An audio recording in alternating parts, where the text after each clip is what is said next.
Oke teman-teman, berjumpa lagi ya pada kesempatan kali ini. Kita akan membahas kendala ya dan berbagai masalah ketika kita itu membuat adonan roti goreng ataupun bolang-baling ya teman. Dan kendala-kendala saat kita itu usaha di bidang ini ya. Nah tentunya teman-teman ya, semua itu memang tidaklah mudah ya. Banyak sekali resiko yang kita hadapi, tantangan yang kita hadapi, tidak terkecuali proses-prosesnya kan seperti itu. Jadi mulai dari ketika kita menyiapkan adonan, membuat adonan, kemudian kita meratakan adonan, memotong hingga kita di penjualan dan efek dari itu seperti contohnya ketika adonan itu kurang lembut ataupun ketika sudah jadi roti goreng dan cakwe ternyata ini kurang empuk seperti itu. Ini banyak sekali yang kita jumpai, bahkan dari teman-teman semua kadang-kadang itu kan mengeluhkan suatu hal itu ya, sehingga mencari solusi-solusi yang tepat untuk lebih baik lagi kan seperti itu. Nah saya juga merasakan seperti itu ya teman-teman. Jadi kendala itu memang semua pasti mengalami, dan karena ketika kita bermain dengan bahan-bahan tepung terigu dan lain-lain seperti ini, itu kan tidak bisa secara dipastikan benar-benar ya, artinya perubahan-perubahan ataupun ketika kita sudah menyiapkan bahan yang sesuai menurut kita ternyata hasilnya tidak yang seperti yang kita inginkan kan seperti itu. Nah kita awali ya teman-teman dari permasalahan yang klasik ya seperti itu. Masalah klasik itu yang terjadi kita yang sudah pemain atau kita yang sudah lama berkecimpung di dunia ini, apalagi teman-teman yang baru belajar ya seperti itu cara membuat adonan itu sendiri. Kadang kalau kita yang sudah terbiasa dengan manual seperti ini pun kita tidak masalah ya, tapi bagi teman-teman yang notabene yang baru belajar, yang akan usaha, otomatis menjadi suatu kendala. Itu baru kita berbicara masalah adonan. Kadang-kadang sepertinya teman, ketika kita menakar adonan itu sudah sangat pas seperti hari-hari lalu ketika kita membuat adonan, bahkan secara detailnya ditimbang segala macam, tetapi hasilnya itu akan berbeda kan, entah itu dari tekstur kemudian dari jumlah hasil akhirnya nanti kan seperti itu.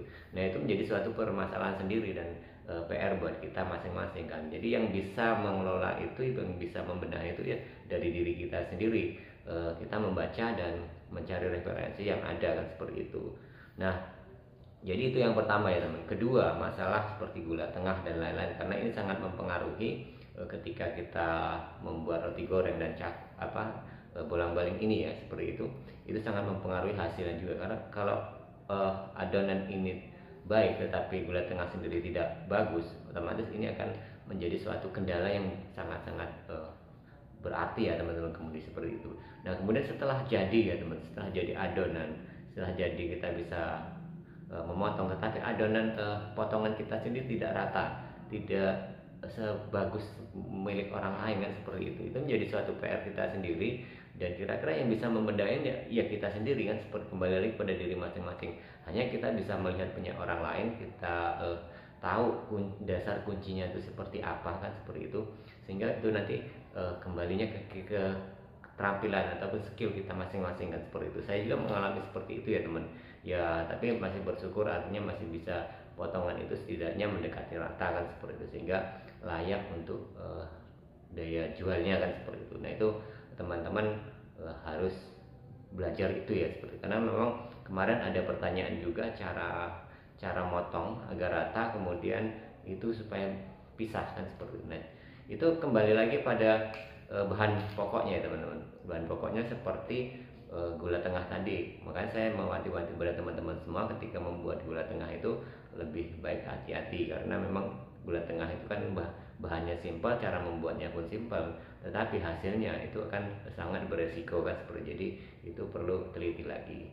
Yang kedua, cara memotongnya teman. Ketika teman-teman menumpuk adonan itu sebenarnya simpel-simpel saja. Kenapa saya memberikan suatu tutorial pada teman-teman semua? Ketika kita habis ngadon itu, dimasukkan adonan itu dibagi jadi dua, khususnya untuk roti goreng atau bolang-baling ini namanya, dimasukkan ke dalam kantong plastik dua. Itu supaya apa? Pembagiannya merata. Kalau kita sendiri, sewaktu saya di Kalimantan itu ditimbang ya teman-teman. Jadi satu adonan yang sudah kita adonan di dalam bak ataupun baskom secara manual kita ngadon, itu langsung dipisah menjadi dua kantong plastik kan seperti itu. Sehingga ketika kita nanti tiba di tempat penjualan atau stand tempat kita dagang seperti itu tinggal menumpuk adonannya sudah rata, tidak harus membelahnya lagi. Tapi kan kebanyakan kalau pedagang-pedagang yang sudah senior itu memang adonan satu masih harus dibelah di situ, jadikan dua dan kemudian diratakan. Kalau sudah masukkan dalam kantong plastik itu entah kita membuat 5 kilo, 6 kilo, mudah, sangat mudah karena dalam satu kantong itu sudah sama potongannya kan, seperti itu belahannya itu kan, sehingga kita tinggal meratakan saja. Dan cara simple mengesap ataupun cara simple meratakan adonan sudah saya buatkan videonya kan, seperti itu. Jadi sangatlah simple sebenarnya teman. Kalau kita mengikuti dari beberapa orang, mungkin seperti saya dulu seperti itu juga teman, ketika meratakan adonan harus dibolak-balik. Bahkan kemarin ada teman kita juga, subscriber kita, yang datang menyaksikan langsung ya, seperti itu. Jadi simpel saja, artinya ketika kita membuat meratakan adonan itu hanya dari keluarkan dari kantong plastik, kita tekan, kita ratakan, dan sudah, hari sekali jalan saja. Kemudian barulah gula tengah kita taruhkan di atas, sehingga nanti adonannya ataupun potongannya nanti itu rata ya teman. Nah, untuk ketebalan ya teman, ketebalan itu sebenarnya tergantung berapa volume atau berapa kita membuat adonan sini. Kalau kita membuat 10 kilo kan, seperti itu kan, nah jadi otomatis ya itu agak tebal ya teman, karena itu akan memenuhi meja tempat kita itu, atau triplek yang kita gunakan untuk mengesap ataupun untuk motong, otomatis itu agak tebal, mungkin bisa jadi itu 2 cm, 2 cm ya, seperti itu. Kemudian 3, kalau kita cuma bikin 3 kayak saya sekarang itu, ya cukuplah 1 cm kan ketebalannya, kita agak lebar sedikit, kemudian gula tengah di tengahnya itu, dan lapisan atas kan, seperti, jadi tidak terlalu tebal banget ya, kecuali kalau memang kita membuat banyak ya, seperti saya waktu dulu di Kalimantan seperti 10 kilo ataupun berapa itu kan, tinggal agak tebal karena kita menyesuaikan tempat juga ya teman-teman. Makanya kadang-kadang kalau tempat ngesap itu, tempat memotong itu kan kadang tingkatannya di bawah untuk cakwe. Tapi selama ini yang akhir-akhir ini saya jualan memang tidak terlalu banyak teman-teman, jadi cukup dengan satu seperti itu.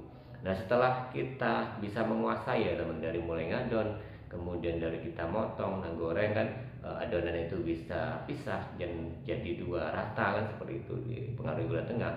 Nah, apalagi PR kita, kadang kan PR kita yang berikutnya adalah ketika ini roti goreng sudah mulai matang kan, sudah dijual seperti itu. Kadang pertanyaan itu ada lagi teman, kenapa sih gitu kan, ketika roti setelah digoreng dingin gitu kan, dalam posisi dingin, ternyata itu semakin mengeras.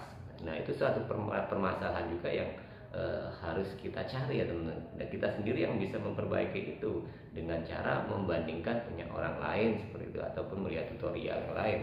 Kalau saya sih menyarankan ya teman, untuk agar tetap roti goreng atau cakwe ini tetap pulen ataupun empuk seperti itu, saya sudah pernah memberikan beberapa cara ya. Pertama itu adalah kontrol teman-teman di menteganya kan, seperti itu. Jadi mentega ini harus sesuai ya teman. Kalau semakin banyak itu sebenarnya tidak masalah ya, tapi ada plus minusnya seperti itu. Kalau kekurangan juga sebenarnya jadi juga tidak masalah, cuma kan ada plus minusnya. Nah, kemudian ada bahan tambahan ya teman. Bahan tambahan seperti contohnya di sini bahan tambahan makanan seperti ini.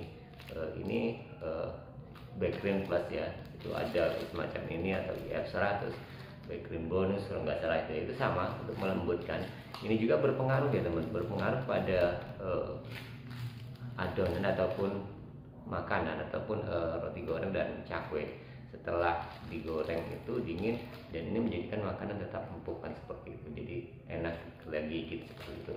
Cepat tidak alot kan, seperti itu. Nah, itu beberapa hal ya teman-teman. Nah, itu yang menjadikan suatu permasalahan yang banyak sekali ditanyakan dari teman-teman kita ya teman. Makanya kan saya sering bahas itu, kenapa? Karena ya lagi-lagi karena biasanya banyak teman-teman yang pendatang baru juga menanyakan itu. Bahkan teman-teman yang sudah lama usaha ini pun ternyata banyak sekali kendala-kendala hal serupa seperti itu, sehingga saya jawabannya ya berulang-ulang kali seperti itu ya teman-teman.